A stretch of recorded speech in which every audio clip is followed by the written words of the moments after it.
هل أيمن الرمادي هيكمل في نادي الزمالك ولا إيه اللي هيحصل؟ حتى الآن نادي الزمالك ما كلموش في موضوع إن هو هيكمل الموسم اللي جاي، وهو جاي له عروض في الإمارات، ولكن هو الأقرب وهو منتظم موقف الزمالك عشان هو حابب إن هو يكمل في نادي الزمالك.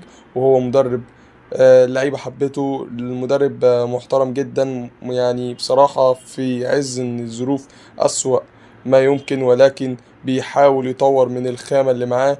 فالمدرب أنا شايف إن هو كويس، وكمان غير كده إن هو مصري فمش أجنبي ومش هياخد بالدولار، فراجل يعني. وكمان دارس كويس قوي في التدريب وعنده خبرة في التدريب كبيرة جدا. فأنا شايف إن هو لو مسك الزمالك في خلال الموسم واختار الصفقات بتاعته وادوله الفرصة، ليه لأ؟ ممكن يقدم والله مستوى كويس جدا جدا جدا. واحنا ياما جربنا أجانب وما نفعوش الفترة اللي فاتت، فليه لأ ندي فرصة لواحد مصري زي ده، زي ما ادينا قبل كده المؤمن حسن ووصلنا قبل كده نهائي دوري أبطال إفريقيا، وكنا قريب جدا إن احنا ناخد الكاس.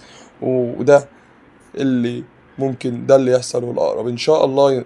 أنا بتمنى إن هو يكمل، وإن شاء الله أيمن الرمادي يكمل مع نادي الزمالك ويقدم مستويات طيبة جدا جدا جدا وتسعد جماهير نادي الزمالك. لو عجبكم الفيديو بتاعي ما تنسوش الاشتراك في القناة ولايك وتعليق ليكوا جميل جدا. كل الدعم لنادي الزمالك. السلام عليكم.